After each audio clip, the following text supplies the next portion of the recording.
Welcome to Talking to Myself with Mary Ellen Brown. I'm your host, Mary Ellen Brown, and this is the podcast where I talk to myself about literally anything. Today I'm talking about my dog. Her name is Henna, and she's an absolute mess. So, about a year and a half ago, she had back surgery because she herniated a disc in her back. I don't know how. She just kind of came in and she couldn't walk. So she had surgery, and then we got her back, and it's not that funny. It's fine. She's okay now. I feel like I should start by saying that. So it's fine. So when we got her back, though, she was like, it was the 4th of July. That's like when she had the surgery. We got her back, so we were shooting off fireworks, and she doesn't like fireworks. She's like scared of loud noises. So we kept her inside, and I went inside while the fireworks were happening and sat next to her so she wasn't scared. She was like not even there. Like, I don't know what drugs she was on, but get me some of those, because she was just not, like, you would say her name like 3 times, she would just not even look over you. She was absolutely zonked. She was like that for like a couple days. So, but after the surgery, she couldn't walk at all. Her back legs just did not work.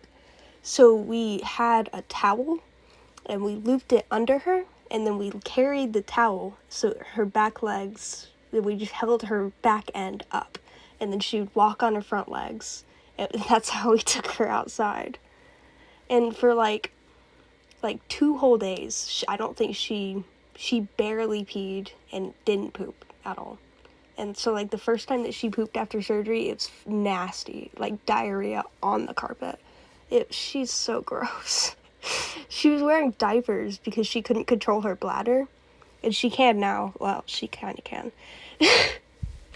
She can, but sometimes she pees in the house just because she's mad at us for not letting her out. Because before she got hurt, she could just go out. Like, the garage would be open, she had a doggy door, she just goes out and does whatever. And she's a beagle, so she likes hunting, so she'll be, like, hunting rabbits. So you'll just hear her barking, and it's very loud, because it's supposed to be, because that's how, like, the hunters hear her.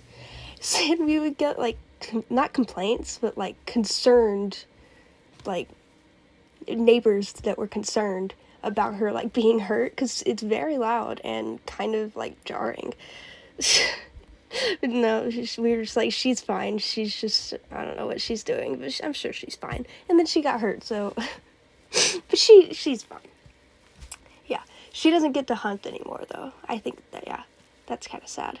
Yeah, also one of the reasons why she's really fat. She is the fattest dog I've ever seen. Because, well, she doesn't, like, get any exercise, really, because she would go hunting, and, like, she never caught anything, either. She would just chase rabbits. She didn't do anything. I mean, every once in a while, we would find, like, dead baby rabbits in the yard, and feel a little bit bad about that, but, it's fine. I mean, she's a dog. What are you gonna do? Don't leave your baby rabbits over there, and maybe they won't get got. But, so, she would just go out hunting, and that was her whole exercise, because we never took her out. She just kind of went out when she needed to go. So she had to, like, learn when she couldn't get out on her own. She had to learn that we had to actually let her out, and she couldn't just, like, piss wherever she wanted, which is exactly what she did. Because sometimes she would go, and she would see that the garage door was closed, and then she would come back in, like, look you in the eye, and then piss on the floor. Like... She's just so annoying like that. And she knows exactly what she's doing, too. Like, she knows that she just pissed in the floor. She did it on purpose. She's mad. She wants to be let out. She's way too smart, like, for her own good, I guess. Because, like, she'll go out, if she happens to get out, like, when we don't know, like, and no one's with her, she will find food. I have no idea where. Another reason why she's so fat. She just finds food. Like, she'll come back with, like, a whole chicken leg. Like, where do you get that? Like whole loaves of bread. Like, a bag full of rolls. Like, I don't know how she does that. Like full tortillas. Like, where does she go? I mean, there's like a construction site up the street. I think they like leave food, and that's where she goes. But I don't know, man. I mean, like, cause like that wasn't always there. That they haven't been building that house forever. But she would still come back with food. I don't know how. I don't know if one of the neighbors just like chucks food out of their back door or something. I don't know. But that's why she's so fat.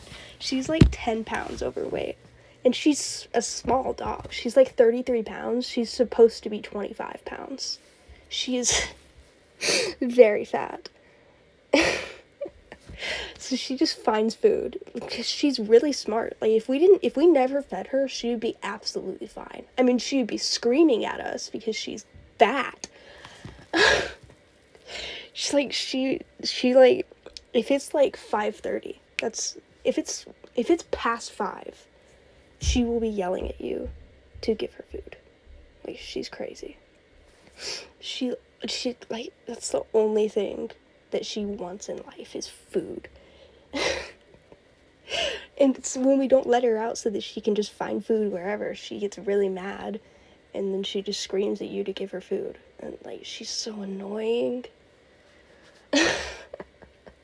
So when I take her outside, I like to play this little fun game with her. I don't think she thinks it's fun. I think it's fun. So like I stand on the edge of our property and don't let her get past me. It's like I'm a goalie, she can't get past me. Because if she gets like into the backyard, she can like go find food. If she gets past me, she can find food.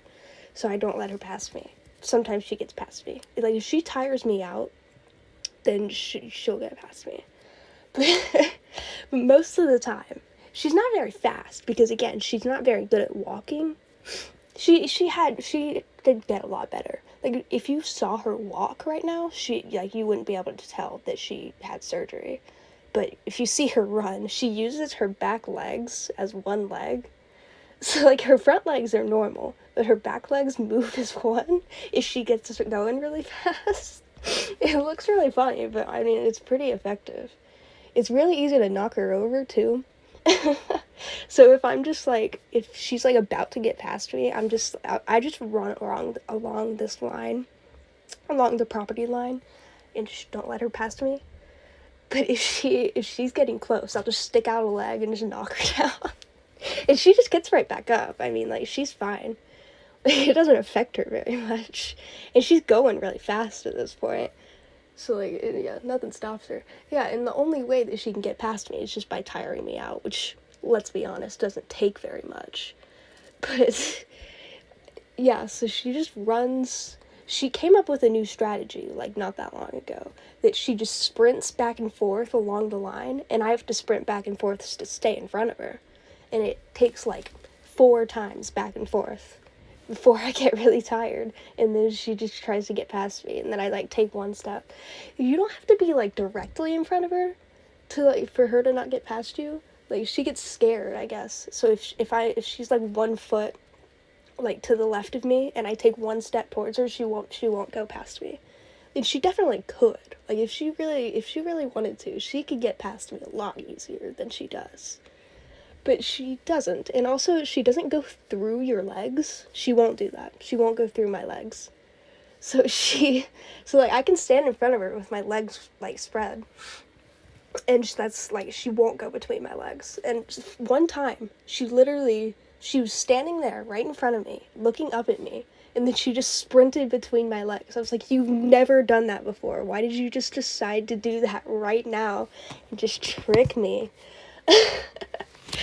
But she did, and it worked, and then I had to chase her all the way to the construction site and get her back, and then I, like, rolled my ankle. Like, she's trying to kill me, because when I'm sprinting back and forth, she turns really fast. She's pretty fast. Like, she was, like, really fast before her surgery, and before she was fat, too. But she's still pretty fast. Like, if I'm not, like, exhausted, she'll never get past me. It doesn't take very long for me to get out of breath because I'm in horrible shape. But once I get out of breath, like, it's pretty simple for her to. But also, she's not in shape either, so she gets out of breath really easily too. So we're evenly matched, and she only gets past me like once every 5 times. It's not very often that she gets past me, but sometimes she does. So, but that's the okay. So the only way to get her inside if she's outside is to offer to give her food. But I don't do that because I'm not trying to make her fatter. So I just like try to shoo her inside, just like chase her in, and it's not very effective most of the time. Usually like early in like trying to just chase her inside, she would just go in. But like she's figured out, as I said, she's really smart. She's figured out that if she stays out and like doesn't get shooed inside, she's figured out that I will give up and just say that I'll give her food, and then she'll get food. And like I give her like 3 like inch long squares of ham. Like it's not that much food. It's really not worth it. Like to tire yourself out like that just for like 3 cubes of ham. Like it's definitely not worth it.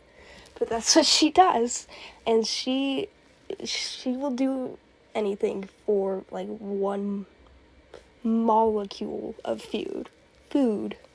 Can't speak. She's crazy.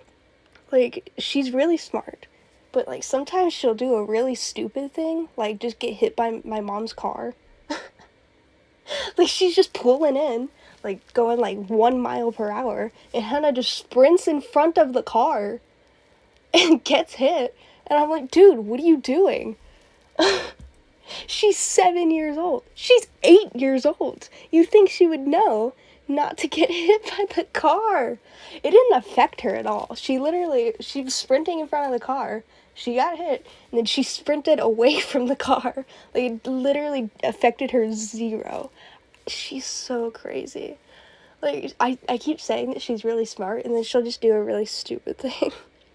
She is really smart, though, because, like, that's how she finds food, and, like, she knows how to get past me. Like, she knows, like, when I'm playing the game with her, she knows how to get past me.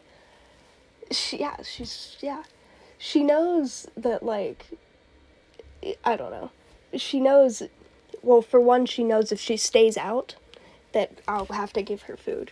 Also, one time, so it was dinner time, and it was like 5 o'clock, and that's when she eats. Like, if she doesn't eat at 5 o'clock, she will get really mad. But I knew that she hadn't peed in a while, so I had to take her outside. She didn't want to be outside. She wanted to eat. So I was standing, like, at the front of the garage and blocking her path back inside. And so there's, like, a bush, like, on the side, like, right outside of the garage. So she decided she would go and pretend like she was gonna, like, pee in the flower bed, because she knew that I wanted her to pee. So she went around the flower bed and then went through this bush and tried to get back inside and go in the garage. And that was a really smart move. The other thing is, though, I'm also really smart. Like, she isn't smarter than a person, but she could outsmart a person.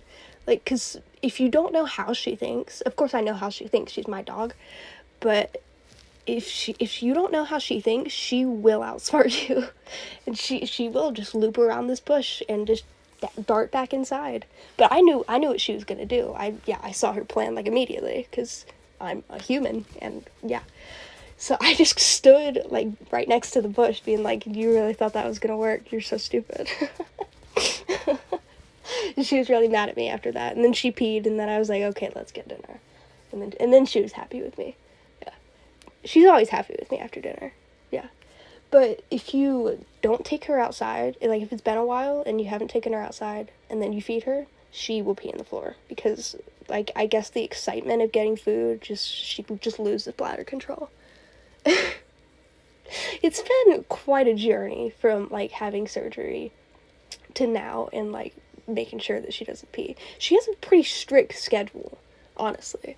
Because, like, well, sometimes she'll wake up at, like, 4 a.m. and then have to go outside. Like, man, stop. So she gets up, and then she, like, well, she'll go outside, and she'll go pee, and then she'll go back to bed.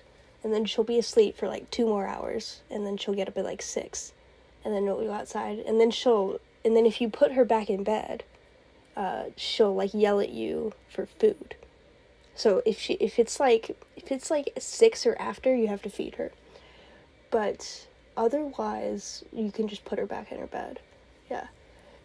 But so after she wakes up, she has to pee before she eats breakfast, or else she'll pee while she's eating. So then when she eats, after that, she like doesn't do anything. And she basically needs to pee every like 6 hours.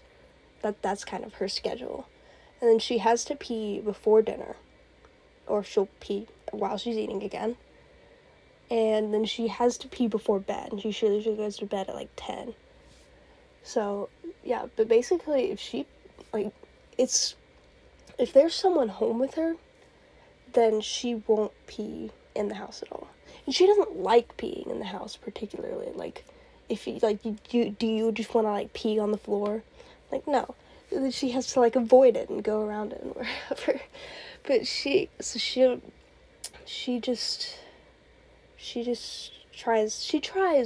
try not to pee on the floor. I assume, at least. I mean, she doesn't pee on the floor that often. But if you know her schedule, she's pretty easy. Yeah. It just took us a while to figure out her schedule, because before her surgery, she just kind of would do her own thing. She would just pee whenever. And we didn't feed her at specific moments either. We would just put food in her bowl at the beginning of the day, and then it would be gone, and then you put more in the next day. Yeah, and she would just eat it as she goes, I guess. Yeah. Now if you put food in front of her, it's all gone in like 5 seconds. Like, she's so fat. It's crazy. She's so fat. She will eat literally anything. Like, she will steal your food. Like, it's become second nature to, like, hold your food up. Like, if you're not sitting at the table, you gotta hold it up so that she can't get to it. She's really smart about stealing food. And that's why she is so fat. So fat. She's so fat. So that's the story of my 8-year-old, like, geriatric, like, obese dog. Like, okay, I still can't get over how fat she is. Like, I don't know what we did to make her that fat. Like, just let her do whatever she wants, I guess. But, like, that was her choice to just be as fat as she can. I don't reckon that was her goal. But that is what happened. I don't know. Yeah. So I think that's the end of this episode. I guess I'll see you whenever I happen to post another episode.